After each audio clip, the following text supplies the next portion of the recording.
नमस्कार, मैं Vikram Singh. D and F block elements 12th में इनऑर्गेनिक केमिस्ट्री में ये पहला चैप्टर है और वैसे देखा जाए तो 12th का चैप्टर नंबर 4। इसमें आप देखेंगे D and F block elements क्या हैं, इनके गुण क्या होते हैं, इसके इलेक्ट्रॉनिक विन्यास क्या होंगे, इनके रासायनिक गुण क्या होंगे, बहुत सारी चीज़ें। बहुत इंटरेस्टिंग है, बस याद रखना शुरू से अंत तक बस कॉपी और पेन लेकर के बैठिए और जहाँ पर लिखने का होता है वहाँ पर ज़रूर लिखिएगा, आपको बात समझ में आएगी। एक बार मैं आपको समझा दूँ, लेकिन एक बार ज़रूर दोबारा इस वीडियो को ज़रूर देखिएगा, क्योंकि एक बार में हर चीज़ अच्छा नहीं होता, क्लियर नहीं होता है। तो चलिए आज देखते हैं D and F block elements. हम आज शुरुआत कर रहे हैं इस चैप्टर का। D and F block elements क्या है, तो सबसे पहली बात याद रखिएगा, यहां पर इस पीरियोडिक टेबल को देख रहे हो तो इस पीरियोडिक टेबल में यहां से यहां तक का एलिमेंट डी ब्लॉक एलिमेंट है।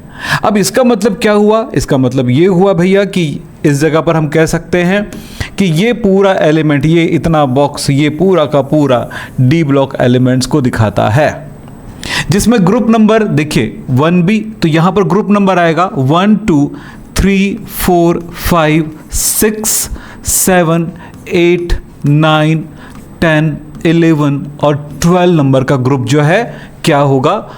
यही होगा डी ब्लॉक एलिमेंट, जो कि शुरुआत हो रहा है आवर्त में 1 2 3 4 5 6 7, यानी कि चौथे, पांचवें, छठवें, सातवें आवर्त यानी पीरियड में ये उपस्थित है। अब आता है भैया इसमें एफ ब्लॉक एलिमेंट कौन सा है? एफ ब्लॉक एलिमेंट्स ये है भैया जी, एफ ब्लॉक एलिमेंट्स, ये है एफ ब्लॉक एलिमेंट्स। सवाल ये है कि डी ब्लॉक एलिमेंट्स किसे कहेंगे? डी ब्लॉक एलिमेंट किसे कहेंगे? तो भैया सिंपल सी बात बता दें, जब इलेक्ट्रॉनिक विन्यास निकालते हो तो इलेक्ट्रॉन आखिरी बार किस में भर रहा है? एस सबशेल में भर रहा है या एस ऑर्बिटल में भर रहा है? पी ऑर्बिटल में भर रहा है, डी में भर रहा है कि एफ में भर रहा है?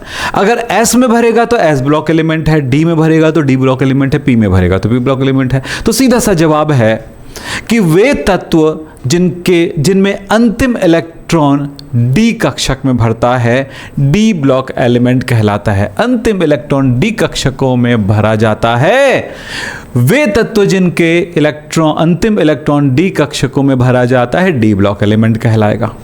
हम इनके इलेक्ट्रॉनिक विन्यास देखेंगे। जिन बच्चों को इलेक्ट्रॉनिक विन्यास बनाने नहीं आता है उनको मैं एक ही बात बोलूँगा, एक वीडियो मैं डाल दूंगा ताकि आप शुरू से, यानी एक वीडियो डिस्क्रिप्शन बॉक्स में डाल दूंगा ताकि शुरू से आप सीख जाएं इलेक्ट्रॉनिक विन्यास बनाना और गहराई से सीखें। हम तो यहाँ पर इलेक्ट्रॉनिक विन्यास जो बनाएंगे वो आपके सीखे हुए बच्चों के आधार पे है ना, तो आपको इलेक्ट्रॉनिक विन्यास सीखना है तो एक वीडियो जरूर कर लीजिएगा, उसके बाद ये ज़्यादा आसान हो जाएगा। फिलहाल हम इस चैप्टर को आगे बढ़ाते हैं, जरा ध्यान से देखिएगा। तो डी ब्लॉक एलिमेंट क्या हुआ? जिनके अंतिम इलेक्ट्रॉन जो है किस में भर रहे हैं? डी कक्षक में भर रहे हैं। अब एक शब्द और आता है बेटा संक्रमण तत्व, इसमें वो है ट्रांजिशन एलिमेंट। तो ट्रांजिशन एलिमेंट किसको कहेंगे? संक्रमण तत्व किसे कहेंगे?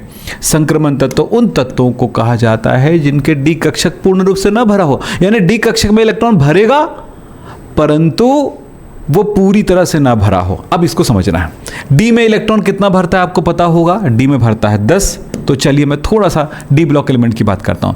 डी में 1 से लेकर के 10 तक इलेक्ट्रॉन भरेगा तो डी ब्लॉक एलिमेंट कहलाएगा। अब यहां पर ध्यान देना, डी में 1 2 D1 D2 D3 D4 D5 D6 D7 D8 D9 और D10 तक इलेक्ट्रॉन भरेगा। D11 नहीं हो सकता कभी भी, तो 10 तक इलेक्ट्रॉन भरने की वजह से ऐसा होता है, तो इतना होगा तो ये डी ब्लॉक एलिमेंट है। लेकिन एक और बात होता है, संक्रमण तत्व वे तत्व जिनके डी कक्षक में इलेक्ट्रॉन पूर्ण रूप से ना भरा हो। किसमें? उपांतिम डी कक्षक। उपांतिम डी कक्षक मतलब पहले एस कक्षक, अंतिम कोश के एस कक्षक में इलेक्ट्रॉन भरने के बाद भरता है उसके अंदर वाले डी कक्षक में इलेक्ट्रॉन, तो इस कारण से उपांतिम डी कक्षक कहा जाता है। तो जरा हम बताएंगे इसके बारे में, शब्द का उपयोग बताएंगे, क्या मतलब है इसका बताएंगे। तो इसमें इलेक्ट्रॉन कहां भरेगा? डी में जब भरेगा तो 1 से लेकर के 9 तक इलेक्ट्रॉन भरेगा, यानी D1 से लेकर के D9 तक इलेक्ट्रॉन भरेगा। इसका इलेक्ट्रॉनिक विन्यास क्या होगा बेटा? इसका इलेक्ट्रॉनिक विन्यास होगा NS2N-1 D1 to 10 D block elements के लिए। लेकिन इसमें क्या लिखा जाएगा? इसमें इलेक्ट्रॉनिक विन्यास लिखा जाएगा NS2N-1 D1 to 9, ये लिखा जाएगा। अब जब इलेक्ट्रॉनिक विन्यास की बात करें तो कभी कभी क्या होता है, S का इलेक्ट्रॉन D में भी चला जाता है अपवाद स्वरूप। उसके पीछे कारण है जिसके बारे में हम बात करेंगे आगे जाके।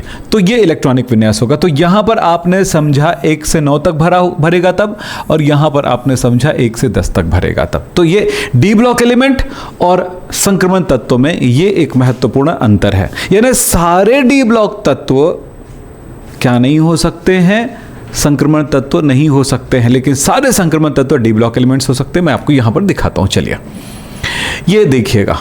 डी ब्लॉक एलिमेंट्स ये है, आपने जान लिया था ये डी ब्लॉक एलिमेंट है, ये डी ब्लॉक एलिमेंट है।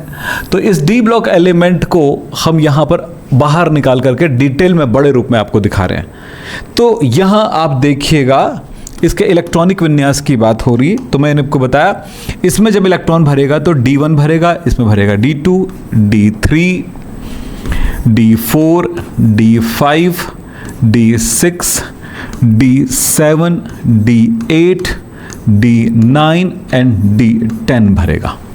यहीं पर कुछ बातों को ध्यान से समझना कि ये सभी डी ब्लॉक एलिमेंट है, क्योंकि अगर आप वेनेडियम का इलेक्ट्रॉनिक विन्यास निकालोगे तो आखिरी में इलेक्ट्रॉनिक विन्यास में होगा D3 भरेगा। इसी तरह से इसका निकालोगे तो D5 भरेगा, इसका निकालोगे तो D3 होगा, इसका निकालोगे तो D7 होगा। मतलब समझ जाओ, ऊपर बस देख लो क्या होगा। लेकिन इनमें देखो, इन सब में इनमें आप देख रहे हो कि D10 होगा। तो D10 यानी D पूरा भर गया। जब D पूरा भर जाता है तो डी ब्लॉक एलिमेंट तो है, परंतु वो संक्रमण तत्व नहीं है। अभी संक्रमण तत्व क्यों नहीं है, इसकी जानकारी यही है कि D पूरी तरह से ना भरा हो, D भरा हो लेकिन पूरी तरह से ना भरा हो, तब वो संक्रमण तत्व है। पूरा भर गया तो उसको संक्रमण तत्व ना मान करके डी ब्लॉक एलिमेंट ही मानेंगे। चलिए, तो ये सभी संक्रमण तत्व कहां से कहां तक का तत्व संक्रमण तत्व है, इतने यहां से यहां तक का तत्व संक्रमण तत्व होता है। ये वाला संक्रमण तत्व नहीं होता, लेकिन डी ब्लॉक तत्व सभी है। इसलिए कहा जाता है कि सारे डी ब्लॉक तत्व संक्रमण तत्व नहीं होते हैं, लेकिन सारे संक्रमण तत्व डी ब्लॉक तत्व होते हैं, ऐसा कह सकते हैं। चलिए साहब, अब बात करते हैं यहां कि इन तत्वों को इनको एक सीरीज में पढ़ेंगे। ऐसे पहले जैसे ग्रुप में हम पढ़ते थे ना, S block element, P block element में, यहां पर जब पढ़ाई करेंगे तो सीरीज में पढ़ाई करेंगे, क्योंकि इनके गुणों में इस तरह समानताएं नजर आती है ज्यादा से ज्यादा। तो उसको कहा जाता है ये प्रथम संक्रमण श्रेणी तत्व। तो इसको कहा जाएगा प्रथम संक्रमण श्रेणी। ये वाला श्रेणी क्या कहलाएगा, प्रथम संक्रमण श्रेणी कहलाएगा, यानी फर्स्ट ट्रांजिशन एलिमेंट। दूसरे को कहा जाएगा द्वितीय संक्रमण श्रेणी, द्वितीय संक्रमण श्रेणी। तीसरे को कहा जाएगा तृतीय संक्रमण श्रेणी, और चौथे को कहा जाएगा चतुर्थ संक्रमण श्रेणी। यहां पर एक और लाइन लिखा गया है, यहां देखिएगा, वो है 3D श्रेणी। 3D मतलब इसमें जब भी इलेक्ट्रॉन भरेगा ना बेटा, इन इलेक्ट्रॉन इन एलिमेंट्स में, तो वो तीसरे D में भरेगा इलेक्ट्रॉन। इसके वाले में हर इलेक्ट्रॉन चौथा D में 4D में भरेगा, ये वाला 5D में भरेगा, इसके इलेक्ट्रॉन्स आखिरी में 6D में भरेगा। ऐसा इलेक्ट्रॉनिक विन्यास के आधार पर इसको ऐसा भी कहते हैं 3D श्रेणी, 4D श्रेणी, 5D श्रेणी, 6D श्रेणी। एक तरह से आप ये नाम दे सकते हो। अब चलते हैं, ये हुआ संक्रमण तत्व के बारे में थोड़ी जानकारी, तो आपको समझ में आएगा डी ब्लॉक एलिमेंट किसे कहेंगे और संक्रमण तत्व किसे कहेंगे। अब मैं बात करूंगा यहां पे बेटा, उसी चीज को हमने लिख दिया है, प्रथम संक्रमण श्रेणी तत्व, जो यहां से आप देख रहे हो एटॉमिक नंबर 21 से 30 तक, तो ये लिख दिए हमने। फिर द्वितीय संक्रमण श्रेणी 39 से 48 तक, और तृतीय संक्रमण श्रेणी 57, यहां पर 14 तत्व गायब हो गया। फिर 72 से फिर आपका आ जाता है 80 तक, यानी कि देखें 57, फिर 14 तत्व छोड़ के 72, फिर यानी इसमें 15 जोड़ेंगे तो 72 हो जाएगा। तो ये हुआ 57, 72 से आप जगह कितना 80, तो ये हुआ। और जो अगला है वो है चतुर्थ संक्रमण श्रेणी तत्व। इसमें आने वाले सारे एलिमेंट क्या होते हैं, एक्टिनियम के बाद यानी 89 के बाद एलिमेंट्स आते हैं, और वो होते हैं रेडियो एक्टिव। चलिए साहब आगे बात करें। इलेक्ट्रॉनिक विन्यास, संक्रमण तत्वों के इलेक्ट्रॉनिक विन्यास के बारे में बात करें तो हमारे पास ये पूरा का पूरा जो नॉलेज है एकदम क्लियर होने लग जाएगा।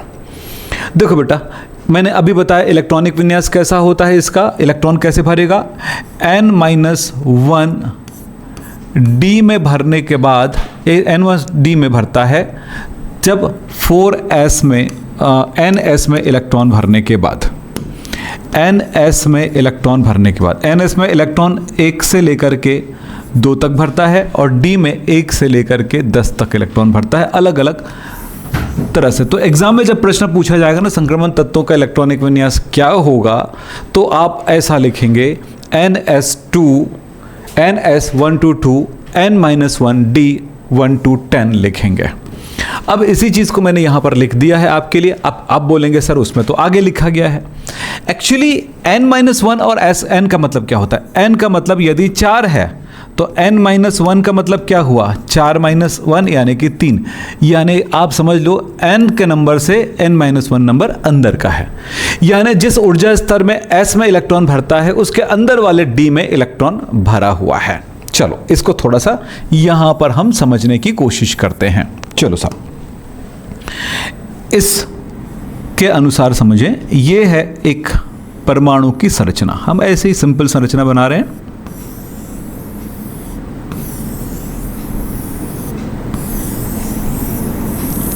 चलिए तो इसको थोड़ा देखें। हम यदि इस बाहरी वाले ऊर्जा स्तर को हम N ऊर्जा स्तर कह रहे हैं तो इनको क्या मानेंगे? N-1 ऊर्जा स्तर कहेंगे। इस वाले को क्या कहेंगे? N-2 ऊर्जा स्तर कहेंगे। और इसको क्या बोलेंगे? N-3 ऊर्जा स्तर कहेंगे। इसी आधार पर नामकरण किया जाता है। इसको कहेंगे संयोजी कोश, संयोजी कोश। इसको बोलेंगे संक्रमण कोश,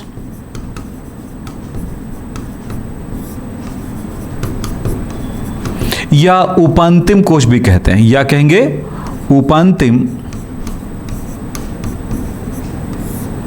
कोश। देखो क्या क्या नाम हो गया। अब ये वाला जो इसके अंदर वाला है इसको कहेंगे अंतर संक्रमण कोश।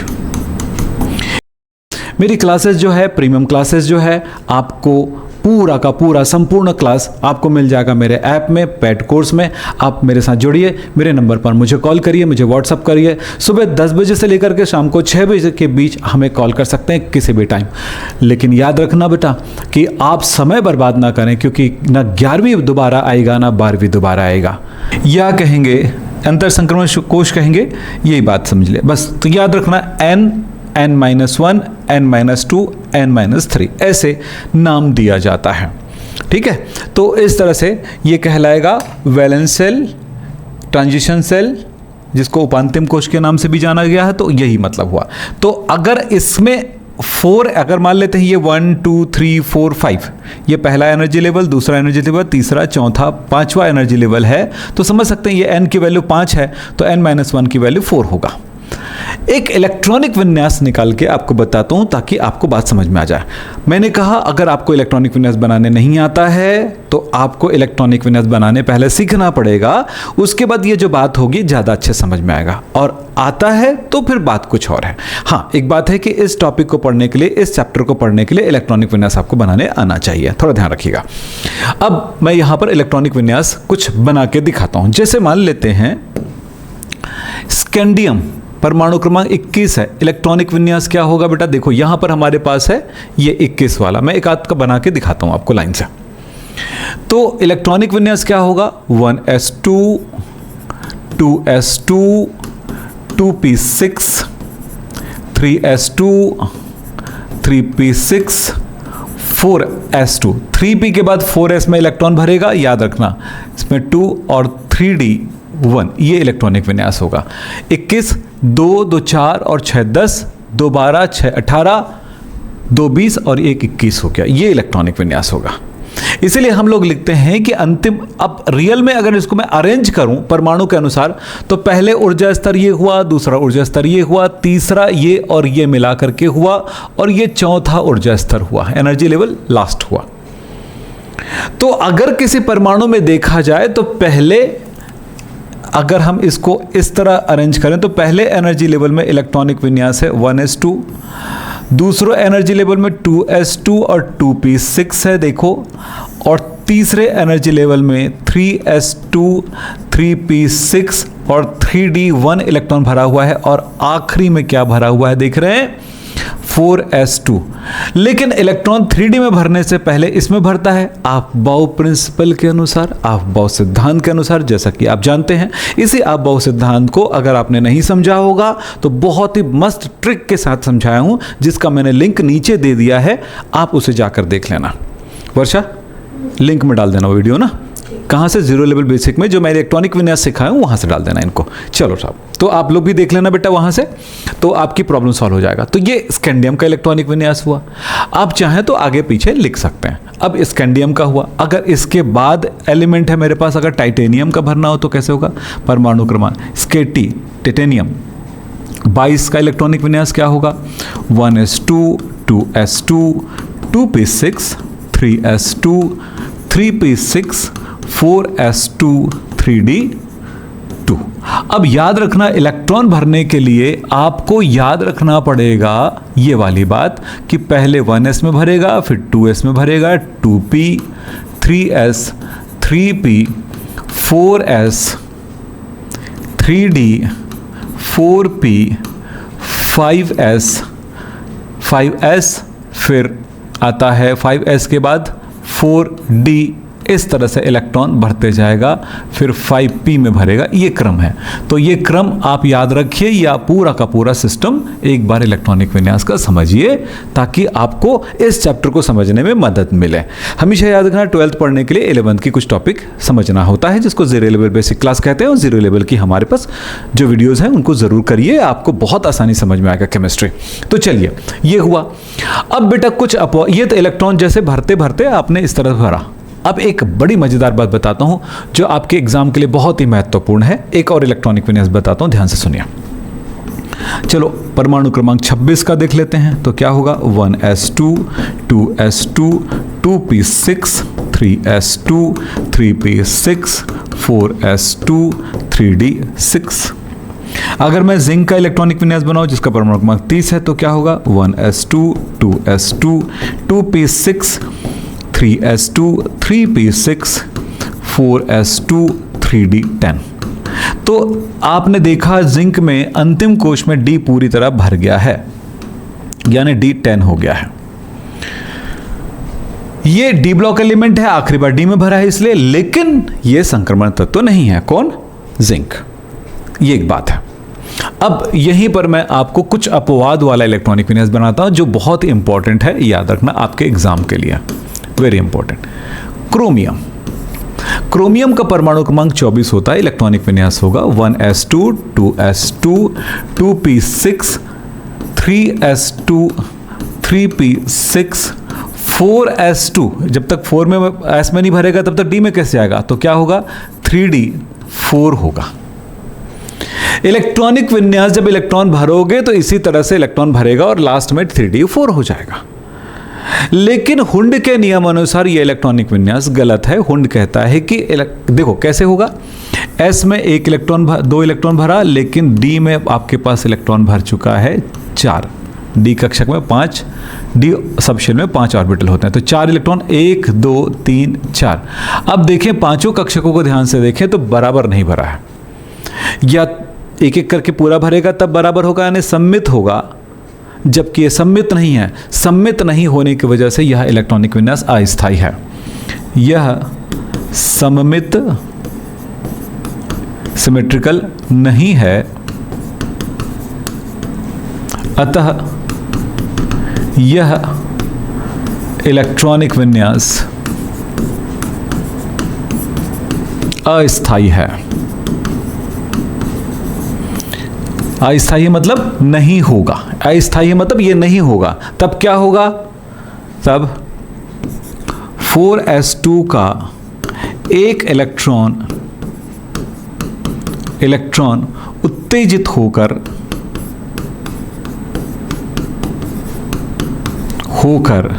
3D में चला जाता है, 3D में चला जाता है, जिससे वह क्या हो जाएगा, 3d5 4s1 3d5 हो जाता है। यह सम्मित होने के कारण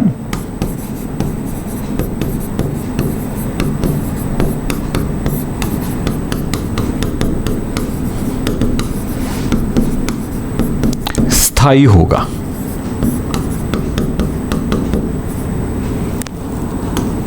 ये लाइनें आपको बता दें किसके नियमानुसार? हुंड के नियमानुसार, हुंड के अनुसार।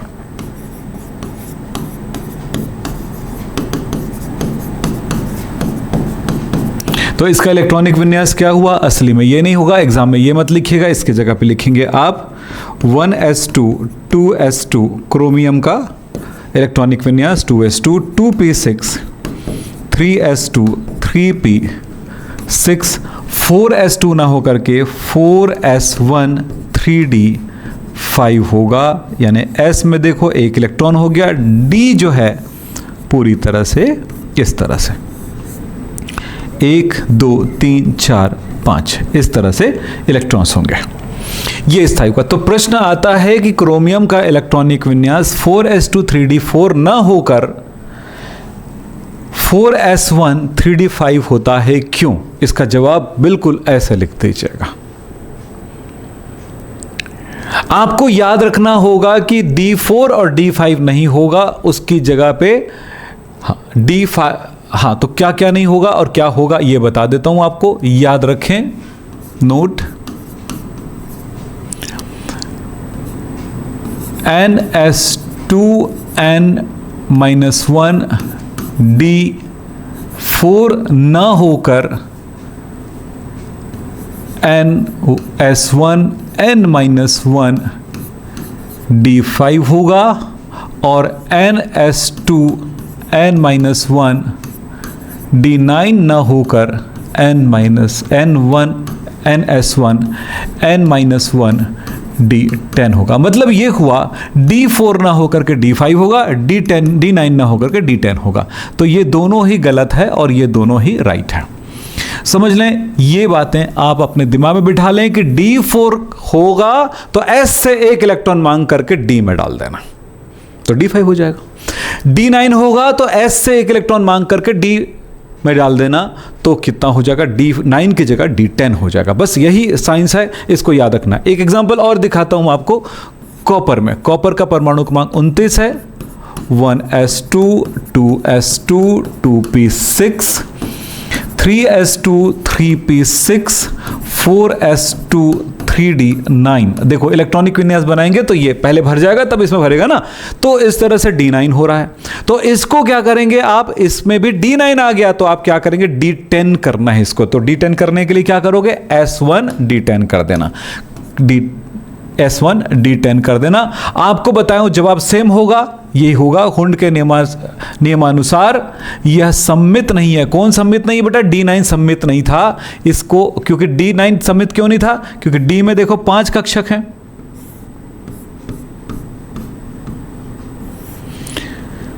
1 2 3 4 5 6 7 8 9, तो देखो एक अर्धपूरित हो गया, इतने में एक बस तो भरा हुआ है, तो एक s से निकाल करके d10 कर दिया जाता है। तो ये होता है इसका इलेक्ट्रॉनिक विन्यास, इस तरह से इलेक्ट्रॉन भरा जाता है बेटा। तो यहां पर भी थोड़ा सा चेंज करना पड़ेगा, d4 की जगह पे यहां पर लिखा है उसको d5 कर दीजिएगा, d4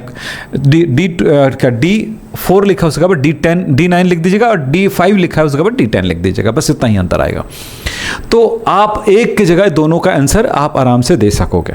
ऐसे ही मैं बहुत सारे एलिमेंट जो है इसमें सबका इलेक्ट्रॉनिक विन्यास क्या होगा जरा इस रूप में देख सकते हैं। देखिए s2d1 s2d2 s2d3 s1d5 ये आ गया ना, ये 24 क्रोमियम, ये अपवाद है आपका क्रोमियम वाला, क्योंकि s से s1 हो गया और इसमें से एक इलेक्ट्रॉन यहां आ गया। इसी तरह से s2d6 s2d देखो d5 होगा, ये गलत छपा हुआ है, d5, ये s2d6 d7 s2d8 और ये हुआ s1d10। फिर यहाँ पर आया तो ये वाला 29 वाला, यानी कि कॉपर में गलत अंतर आ जाता है। अब इस जगह पर चलते हैं, यहाँ पे इस जगह पे क्या होगा? इसमें 3 जगह पर देखो कहाँ कहाँ पे 22 11 ये 2 होगा 5 ठीक है, ये 5 होगा, बाकी सब ठीक है। तो यहां पर याद रखना 22 11 2 22 11 2 11 0 12 याद रखना। यहां पर यह दिखाया जा रहा है कि एस कक्षक में इलेक्ट्रॉन कितना है। 2 2 22 हो गया, 1 1 11 हो गया, 2 फिर 1 1 फिर 0 12, मतलब एस से कितना इलेक्ट्रॉन इस तरफ जा रहा है। तो कहां जा रहा है, दूसरे। पहले मेरी क्लासेस जो है, प्रीमियम क्लासेस जो है, आपको पूरा का पूरा संपूर्ण क्लास आपको मिल जाएगा मेरे ऐप में, पेड कोर्स में। आप मेरे साथ जुड़िए, मेरे नंबर पर मुझे कॉल करिए, मुझे व्हाट्सअप करिए। सुबह 10 बजे से लेकर के शाम को 6 बजे के बीच हमें कॉल कर सकते हैं किसी भी टाइम। लेकिन याद रखना बेटा कि आप समय बर्बाद ना करें, क्योंकि ना 11वीं दोबारा आएगा ना 12वीं दोबारा आएगा। पहले वाले एलिमेंट में नहीं कुछ हुआ, 2 है एस में, दूसरे में 2 है, तीसरे में 1 है, 1 का इलेक्ट्रॉन यहाँ चला गया। इस तरह से इसमें भी तो यही बता रहे, पहला दूसरा तीसरा एलिमेंट के आधार पे आप इस तरह से याद करना चाहे तो कर सकते हैं। और इसमें लास्ट में एक जगह बस होता है, वो ये वाला एलिमेंट है जो कि AU है गोल्ड में, बाकी कहीं पे नहीं होता इसमें। तो आपको उधर जाने की जरूरत नहीं, बस ये फर्स्ट ग्रुप का इलेक्ट्रॉनिक विन्यास में याद रखना। क्रोमियम और कॉपर ही एग्जाम में आया हुआ है अभी तक, और उसी से पूछा जाएगा। ये तो ट्रिक है, जो बच्चे हायर पढ़ना चाहते हैं उसके लिए मैंने यहां पर बताया। अब बात करते हैं यहां पर कि एक प्रश्न आया हुआ है 12वें वर्ग के तत्व, जिसको हम कितना बोलते हैं, सेकंड बी ग्रुप भी कहते हैं, जिसमें जिंक यही लिखा रहेगा या ये भी लिखा रहेगा। यह प्रश्न आ सकता है, जिंक कैडमियम मरकरी को संक्रमण तत्व नहीं मानते क्यों। दूसरे तरह से प्रश्न है, सेकंड बी वर्ग ग्रुप के तत्वों को संक्रमण तत्व नहीं मानते क्यों। तीसरा तरह से लिखा हुआ है, 12वें वर्ग के तत्वों को संक्रमण तत्व नहीं मानते क्यों। प्रश्न कैसे भी आता है आपको समझना होगा। इनको संक्रमण तत्व नहीं माना जाता है, कारण आपको बताया था, जिंक का जब इलेक्ट्रॉनिक विन्यास लिखते हो तो क्या मिलता है। इसका आंसर है कि इनके डी कक्षक पूरी तरह से भरे होते हैं, इस वजह से इनको संक्रमण तत्व नहीं माना जाता है। जवाब हमने यहां पर लिख दिया है, इनके डी कक्षक पूर्ण रूप से भरा होता है, उपांतिम डी कक्षक पूर्ण से भरा होता है। इसलिए एक एग्जांपल देखते हैं, जिंक का इलेक्ट्रॉनिक विन्यास क्या निकलेगा। परमाणु क्रमांक 30 है, आपको पता होगा। तो यहां पर होगा 1s2 2s2 2p6 3s2 3p6 4s2 3d10, ये होगा। आखिरी पे ध्यान देना, डी में 10 इलेक्ट्रॉन भरा हुआ है, इसलिए इसको संक्रमण तत्व नहीं माना जाता। इसी तरह से अगर आप दूसरे एलिमेंट्स के बारे में बात करते हैं, तो अगर मान लेते हैं आपने जिंक की जगह पे आपने कैडमियम ले लिया, तो कैडमियम का कितना होता है 48 पूरा इलेक्ट्रॉनिक विन्यास लिख दीजिएगा। तो यहां पर जाते जाते कहां तक जाएगा, 5वें तक। कहां तक, 5 तक। तो इस जगह पे अपने हिसाब से इलेक्ट्रॉनिक विन्यास भरना। तो ये होगा, मैं बना देता हूं, मुझे क्या है, पूरा ही लिख देता हूं। यहां पर होगा 1s2 2s2 2p6 3s2 3p6 4s2 3d10 4p6 5s2 and 4d10। ऐसे ही ऐसे एक बार और बढ़ेगा तो 5d10 हो जाएगा। तो यहाँ पर भी कैडमियम में भी मरकरी में भी इसी तरह से डी में कितना इलेक्ट्रॉन, और मरकरी का क्या मिलने वाला है, लास्ट में मिलने वाला है 5d10 मिलने वाला है मरकरी का। Hg का परमाणु क्रमांक 80 होता है। इलेक्ट्रॉनिक विन्यास निकाल करके एक बार देखिएगा जरूर।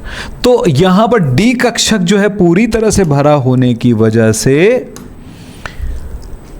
क्या होता है, इसे संक्रमण तत्व नहीं माना जाता है, जबकि ये क्या चीज़ है, ये है डी ब्लॉक एलिमेंट्स जरूर है, फिर भी हम इसको संक्रमण तत्व नहीं मानते, कारण आपको मिल गया।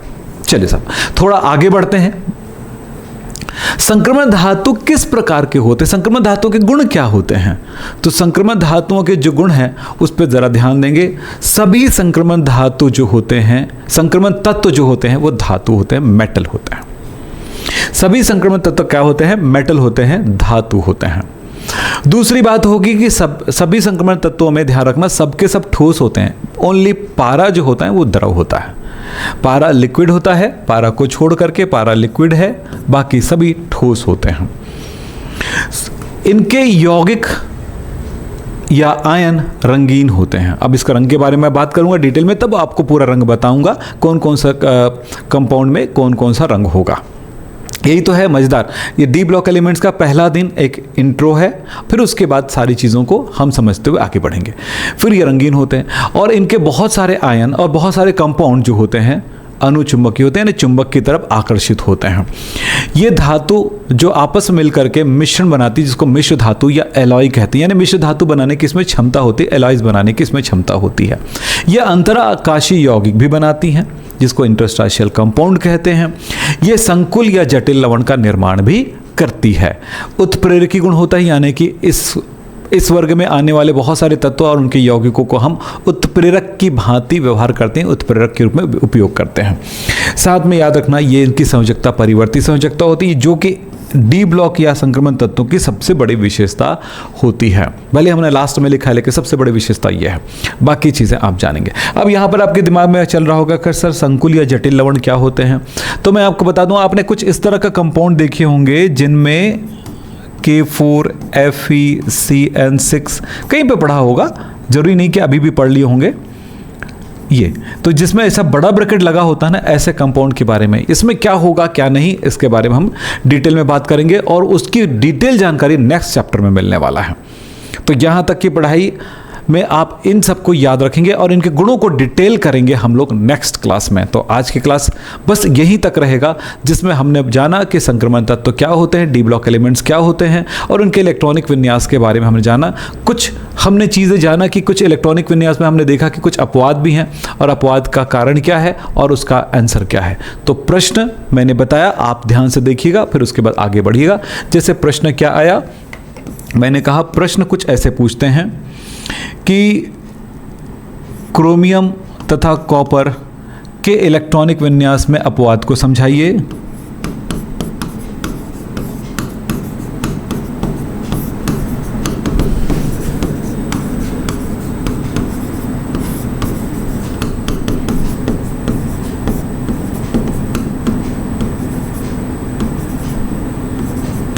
इस तरह का प्रश्न होगा, या प्रश्न होगा कि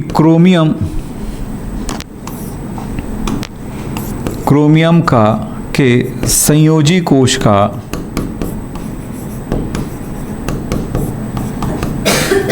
का इलेक्ट्रॉनिक विन्यास 4s2 3d4 न होकर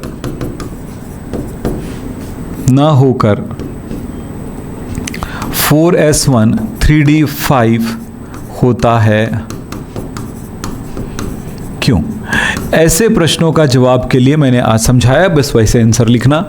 सेम प्रश्न इनके लिए हो जाएगा, कॉपर के लिए हो जाएगा संयोजी कोश का इलेक्ट्रॉनिक विन्यास 4s2 3d9 न होकर 4s1 3d10 होता है, क्यों? तो समझ लें, ऐसे प्रश्नों को आपको जवाब देना होगा। और डी ब्लॉक एलिमेंट्स कौन कौन से होते हैं, कितने श्रेणियों में बांटा गया है, संक्रमण तत्व किसे कहते हैं, हमने आज की क्लास में देखा। बस इस क्लास को दोबारा एक बार देखना और अपना नोट्स बनाना, फिर देखना, आप ज़रूर टॉप करेंगे। बेटा टॉप पर बनना आसान काम नहीं है, ऐसे ही नहीं बन जाते, मेहनत करना पड़ेगा और सीखना पड़ेगा।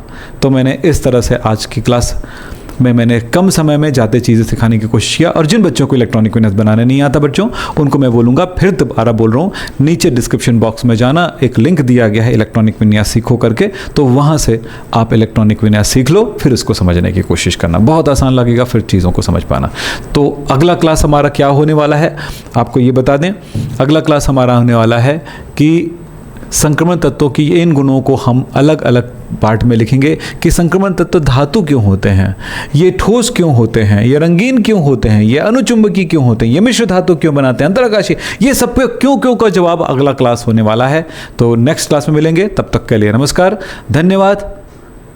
और उससे पहले हमारे इस चैनल को सब्सक्राइब करिएगा चैनल, और हमारे वीडियोस को अपने दोस्तों को शेयर ज़रूर करिए, और खुद खूब मेहनत करें, खुद भी पढ़ें, और यार लाइक ज़रूर करें। अगर कुछ कहना चाहते हैं तो ज़रूर हमें कमेंट में एक बार कमेंट करके बताएं कि आपको आज की क्लास कैसी लगी, और ये भी बताएं कि आपको आगे जा करके क्या चाहिए, कहाँ पे परेशानी हो रही है, और अगर ज़्यादा ज़रूरत पड़ी तो हमें कॉल भी कर सकते हैं। हमारे नंबर नीचे लिखा हुआ है।